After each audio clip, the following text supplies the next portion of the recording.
Welcome to the Lock Sportscast, your weekly source for Locksport news. This is episode 136, recorded February 19th, 2023. I'm your host, Charles Current, and in today's episode, the CIA Museum, corrupt locksmiths, bulletproof watch safe, first pick of the Camlock Series 63, products, videos, criminals, events, meetups, sales, giveaways, and more.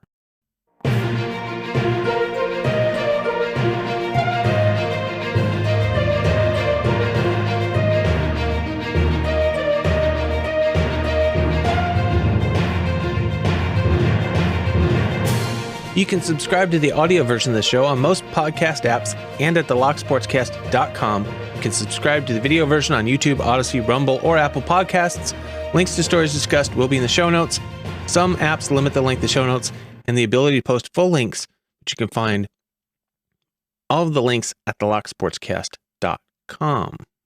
First up, your weekly Locky Awards reminder. Nominations are open for a few more days. I've had several more people nominate in several categories, so thank you for that. Should make the voting more interesting and keep the suspense up. If you haven't already, please head over there, check it out, and get your nominations in before the deadline. Also, I'd like to apologize for missing last week's video. I was working through the weekend, and I was running late anyway, and then I went to record, and my computer had a crashed Windows update that I had to work through, which ate up the time that I would have had to record and edit. So I apologize for that. First up, you can finally check out the CIA Museum online anyway. The CIA has had a museum housing gadgets, specialized weapons, and memorabilia since about 1972, but it's only ever been open to people who have access to the agency's headquarters. Recently, however, the CIA has started to put some of the collection online. Interesting things that I found in there. There are several items in their collection that they've got online so far, but some of the ones I found interesting. We have a 1960s phone battery. According to this, the CIA developed lithium-ion battery to improve the reliability and increase the lifespan of batteries for surveillance equipment, way back in the 1960s. Also, there's an escape kit. It's a tiny bag filled with escape and evasion tools, such as a can opener, ceramic blade, Leatherman multi-tool fishing equipment, and lock picks. They also have the flap and seals kit, beginner and advanced versions. These tools were used to intercept letters and mail in a way that would leave the final recipient unaware of any interference. Turns out you're not paranoid after all. The CIA really was reading your mail. Next up is an article called Former Kansas City Area Locksmith Speaks Out on Corrupt Owners and Absurd Rates. The article discusses the story of a former locksmith in the Kansas City area who has come forward to speak out against corrupt practices of some locksmith companies in the region. He describes how some locksmith companies engage in deceptive practices, such as advertising low rates and then charging much higher rates, often citing additional fees for services that were not initially agreed upon. It says that these practices have led to a negative reputation for the locksmith industry, and the former locksmith is urging customers to be cautious and do their research before choosing a locksmith. The article also highlights the importance of finding a reputable and licensed locksmith to ensure quality service and avoid falling victim to fraudulent practices.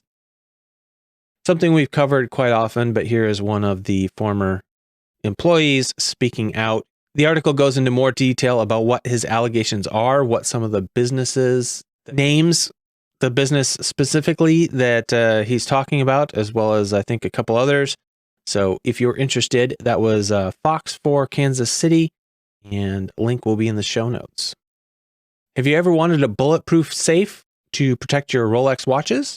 Well, evidently, that's a thing. The article here entitled, Originally Designed to Safeguard U.S. Nuclear Warheads, this $120,000 luxury watch safe adorned with white and pink will protect your Rolex from bullets up to .50 caliber. According to the article, Brown Safe, a U.S.-based manufacturer of high-security luxury safes and vaults, revealed a new version of its Kronos 4218 luxury watch safe for Valentine's Day. The new Kronos 4218 is wrapped in white leather, while the interior is decked out in baby pink soft touch material.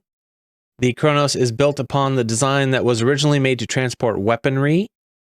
The shell is made using a type of ballistic steel that was first developed by the U.S. military. That ballistic steel layer is evidently 2 inches thick and can withstand multiple rounds of 50 caliber ammunition. The safe is also supposedly fire resistant, and it's equipped with a highly accurate GPS tracking device to protect it from getting stolen. The safe also includes a trio of Swiss-made mechanical time locks to keep it locked for up to 144 hours. If you want to know more details about this pink safe, you can check out the link in the show notes. And we've covered several times the problem with Hyundai and Kias being stolen so easily. And Hyundai has introduced a free anti-theft software upgrade, beginning with more than 1 million Elantras, Sonatas, and Venues. This was according to a press release on February 14th. I'll read parts of it here. They say, in response to the increasing thefts targeting its vehicles without push-button ignitions and immobilizing anti-theft devices, Hyundai is introducing a free anti-theft software upgrade. This upgrade will be launching as a service campaign for a total of almost 4 million vehicles, beginning on February 14th. It will be rolling out first to more than 1 million model year 2017 through 2020 Elantras, 2015 to 2019 Sonatas, and 2020 to 2021 Venue vehicles. It is scheduled to be available for the remaining affected vehicles by June 2023. The free upgrade will be performed by Hyundai dealers and will take less than an hour for installation. Following the completion of the upgrade, each vehicle will have a window decal affixed to alert thieves that the vehicle is now equipped with the enhanced anti-theft technology. All Hyundai vehicles produced since November 2021 are equipped with an immobilizer as standard equipment. And it also mentions that Hyundai is providing those free steering locks through law enforcement agencies. It also says that some 2011 to 2022 model year vehicles without engine immobilizers cannot accommodate the software upgrade. For these customers, Hyundai is finalizing a program to reimburse them for the purchase of steering wheel locks. They do give a little insight into what the upgrade is. It says that the software upgrade modifies certain vehicle control modules in Hyundai vehicles equipped with the standard turnkey to start ignition systems. As a result, locking the doors with the key fob will set the factory alarm and activate an ignition kill feature, so the vehicles cannot be started when subject to the popularized theft mode. Customers must use the fob to unlock their vehicles to deactivate the ignition kill feature. So if you do own one of those vehicles, you might start talking to your dealer to see if you can get that upgrade. Moving on to community news, we have what appears to be the first public pick of the Camlock Industries Series 63 Axial Lock. This pick was completed on a YouTube video by Do Not Duplicate, who's really on a roll with these first picks lately. A little bit of description for the Camlock on the manufacturer's website. It says, our patented axial pin tumbler mechanism offers superior key control and manipulation resistance. The Series 63 Camlock houses our unique axial pin tumbler mechanism in a high-quality brass body with a satin chrome finish. Our flagship axial mechanism is built to safeguard against manipulation, destructive attacks, and key compromise. It utilizes a series of single-piece pins that cannot be bumped into place, alongside a set of protective anti-manipulation features that surround the core. Definitely not enough to keep Do Not Duplicate out, though. So I recommend you check that video out, as usual. And while you're at it, check out Lock's Noob's video, Real Innovation. Check out these prototypes. And I just saw a tweet today. Congratulations to Lock Noob on hitting 300,000 subscribers. Anyway, the description on his video here says, I'm really impressed by these working prototypes. They are complex, secure, but also reliable and possible to go into production. And his video features 3D printed locks designed and created by community members, one of which I've talked about here a couple episodes ago, and the other is a very clever disc detainer design. So check out his video if you haven't. Some really creative thinking there in these designs. If you've ever wondered what a Medico lock looks like after over 1 million uses, well, here's your chance. Check out Tyler J. Thomas's video, The Million Cycle Medico, on YouTube. You get to see what happens to the wear in the keyway and on the pins, especially the first couple of pins that have to go up over every single cut in the key. Really cool to see that it lasted as long as it did, especially with all the different things that go on in a Medico. And I know a lot of listeners here are familiar with Deviant Olaf and all of the things he does, and he put up a video here announcing their new facility in Las Vegas. The video entitled Viva Las Vegas, our new facility is online. The description says, for the past 4 days, my team and I have been working nearly around the clock. On Wednesday, the 1st of February, moving crews delivered massive shipments of freight, boxes, and materials from our Phoenix location that we recently closed, as well as from various core group offices in several states. They delivered it all to our business's new home, Las Vegas. Red Team Alliance's newest training center is now online and will not only feature a larger classroom space and workshop areas than we have ever had in Arizona or Virginia. We still have our Virginia presence just south of Washington, D.C., they say. But we now also have room to expand into large lab and research areas for the core group, Red Team tools, and plenty more expansion of Red Team Alliance specialized training offerings.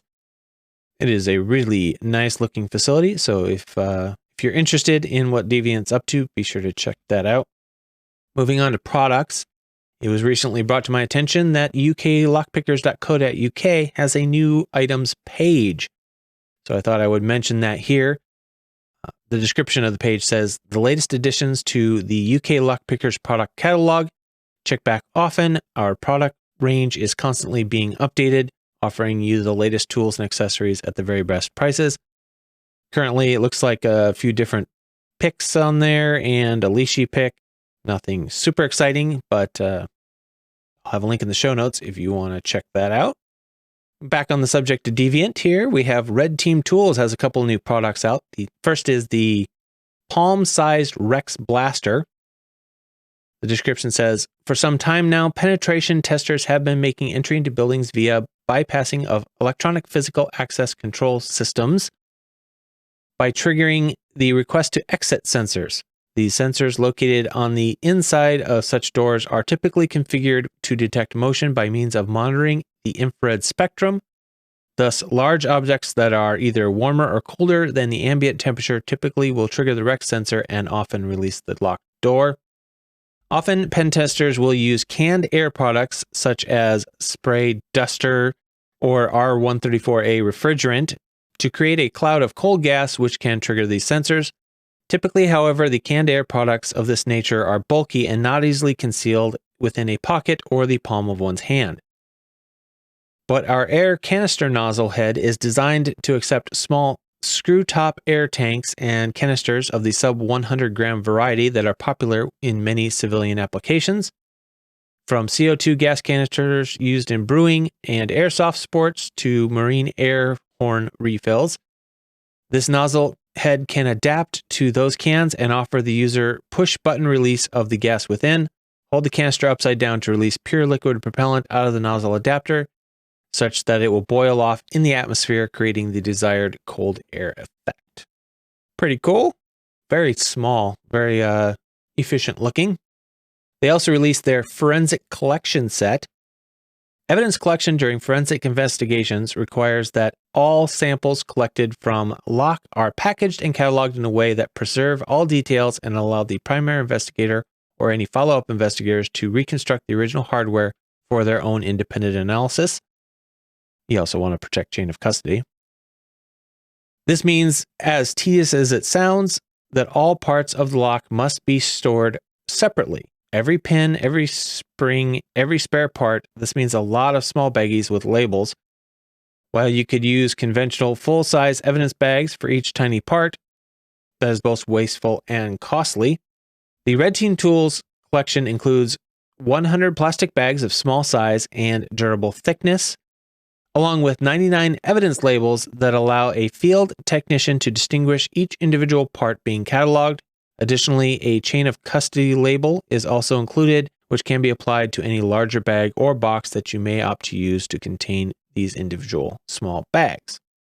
So if you happen to be in a field where you need to do forensic analysis on locks, they have that solution for you.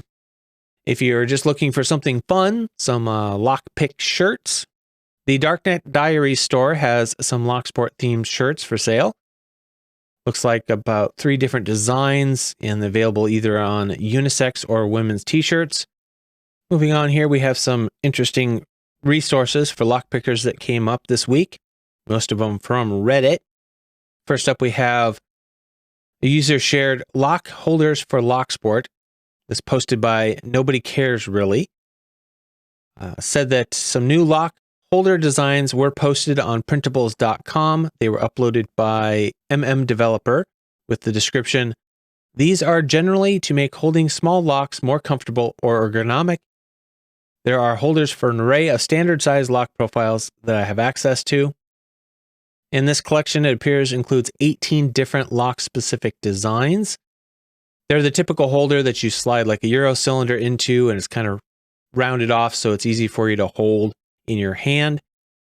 And please keep in mind and respect the fact that these designs are licensed under a Creative Commons Attribution Non-Commercial and Share Alike license." And I want to emphasize the non-commercial part. You are free to print these out for your own uses, modify them as you see fit, but it is shared under a non-commercial license, so please don't reproduce these and start selling them. I believe the user who shared these also sells them to some people, so it would be really rude to try and steal their business. User Poser Puppy on Reddit shared a lock tracker. The post said, "Hello all, I made this lock tracking spreadsheet. It definitely could use some work, and a lot of categories don't really apply when you get to higher belts, but I thought it may be of some use to someone at the white to purple level. Because of limitations in my knowledge when it comes to mechanisms of a lot of high security locks, I would be very appreciative of any advice to make changes to the spreadsheet for later belts. If you change anything, I'd love to see it as well," and shared a link to their specific tracker spreadsheet on Google Docs. Looks like it's a way for you to keep track of locks you've picked and what security features they included, so you can kind of keep track of your progress. I thought that was an interesting idea for the beginning lock sporter. And also, if you check it out, be sure to leave a comment and some advice, and let Poser Puppy know what you think. Another user put up a post called Quickset Smart Key Advice. The post read, "I'm getting a Quickset Smart Key delivered soon. It'll be my first purple belt lock, and I'm looking for some general and specific guidance around smart keys." And this was brought to my attention because there are a lot of helpful comments left on this one, including details on the different generations of smart key and a link to a Quickset Smart Key guide, Google Doc. So if you are interested in Quickset Smart Keys and don't know all of the specific details, check out this thread, check out the comments, a lot of good stuff in there. And good job on the community for really stepping up and answering this person's questions. So it's good to see that. I do love this community, and they're so willing to help everybody. Moving on to events and meetups. We have coming up very quick, HCon 2023 on February 24th in Madrid, Spain. The Lockpicking 101 in-person spy school at the International Spy Museum on February 27th in Washington, D.C. B-Sides Harrisburg, March 11th in Harrisburg, Pennsylvania. The Lockpick Championship event in Bergheim on March 25th. Hack for Kids, Milwaukee, March 31st in Milwaukee, Wisconsin. Colonel Con, April 12th, Omaha, Nebraska. B-Sides Nashville, April 15th in Nashville, Tennessee. B-Sides New York City, April 22nd, New York, New York. RSAC Sandbox, April 25th in San Francisco, California. T2 InfoSec Conference, May 4th in Helsinki, Finland. Kakalaki Con, May 5th, Durham, North Carolina. B-Sides Knoxville, May 12th, Knoxville, Tennessee. And I know a lot of these, most of these, are security conferences, but they are ones that indicate that they have some sort of lockpicking station or lockpicking talks or something in there to do with lockpicking, locksport. Just, I don't throw just every security conference in there. There usually needs to be some sort of indication that they're going to have lockpicking or locksport content.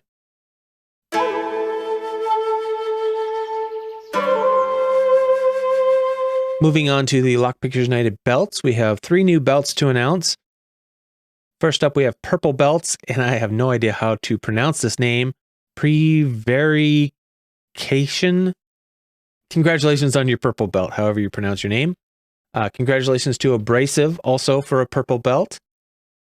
And congratulations to Picksmith for earning black belt. In that announcement, it said that in addition to being a locksmith and a pickmaker, Picksmith is now a black belt. To earn that belt, he opened the ASA 700 and an unmastered Miwa U9, completed the impressioning quest, created several challenge locks, wrote a manual on making challenge locks, and has, of course, created many, many custom picks. So congratulations to all of you on your new belts. And if you're not already familiar with the Lockpickers United belt system, links in the show notes to the official rules and some videos and other pages describing how the process works, why it's a fun game, and why you should join in. Now's the part of the show where I like to take a quick break, say thank you to the people that made this particular episode possible. Start with the financial supporters. We have Medler, Pandafrog, Michael Gilchrist, Storylock, Williams Brain, Dave to be Deciphered, Lebon's Locksport Journey, Pat from Uncensored Tactical, 3 Raccoons and a Coat, Sherelle, aka Anthony, DoctorHogmaster, Clayton Howard, aka Kewltune, Mog, Jon Lock, Ratyoke, MrPickur, CrankyLockPicker, Barebones Lockpicking, Deadbolt Cafe, NWA Lockpicker, Snake, Paracentric, and John R. Thank you to all of you for your support. Chief content producer for this episode is Sherelle, aka Anthony. Other content producers, Barebones Lockpicking, iFisk, Jen Willem, Jeff Moss, Joshua Gonzalez, Lady Locks, Oak City Locksport, Pandafrog, Rain, The Lockpicker 1969, and Tony Verley. Thank you to all of you for your continued support of this show. And remember that support is only possible because of the information and support from the community.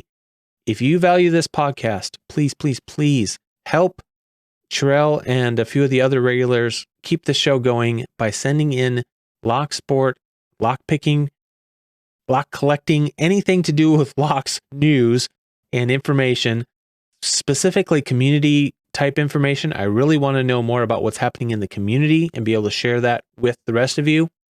Everybody has their own little corners of the locksport world that they participate in, and they don't hear about the other bits that are going on.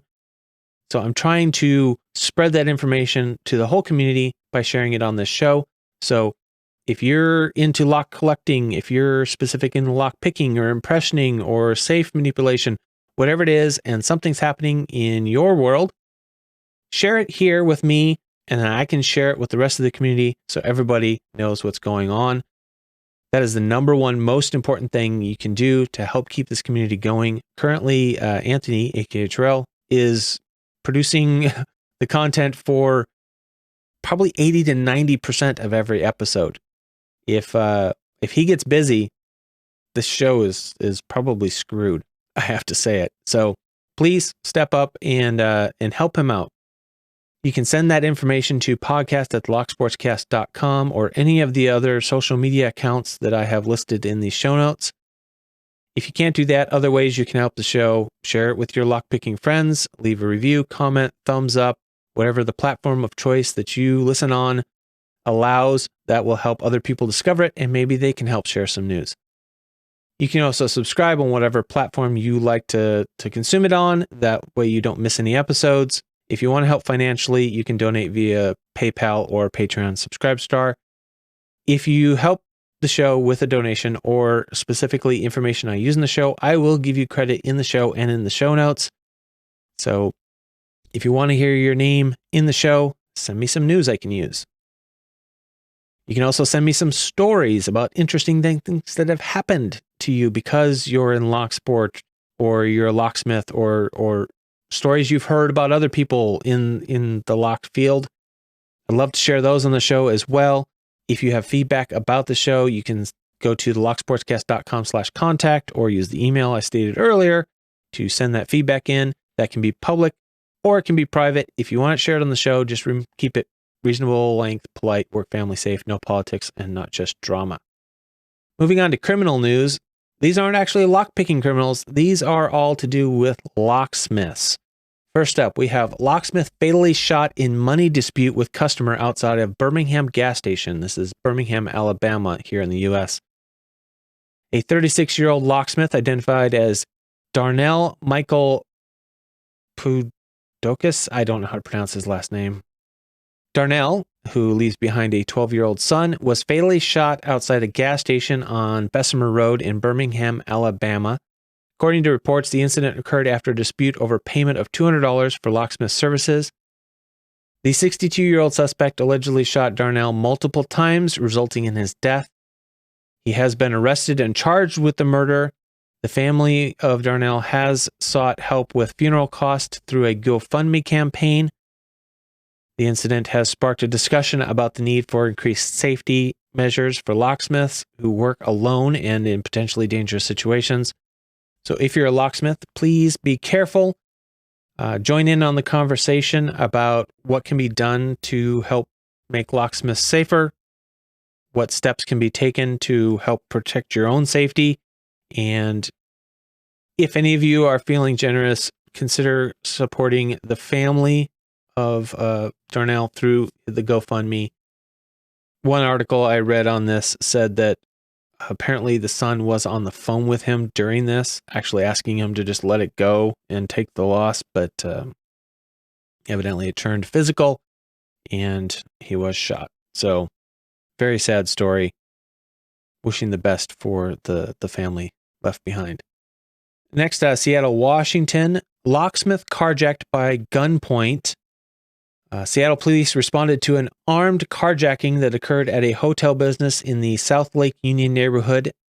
Police arrived shortly after 11 p.m., contacted a man who was robbed at gunpoint, had his work van stolen. 31-year-old male victim made car keys for two women. After the victim made the car keys, he asked for payment, but the women could not pay for the work completed. One of the female suspects then pulled a handgun from the fanny pack, pointed it at the victim, and asked for his keys and cell phone. The victim handed over the property and observed one female suspect drive his work van while the other drove the suspect car northbound from the business.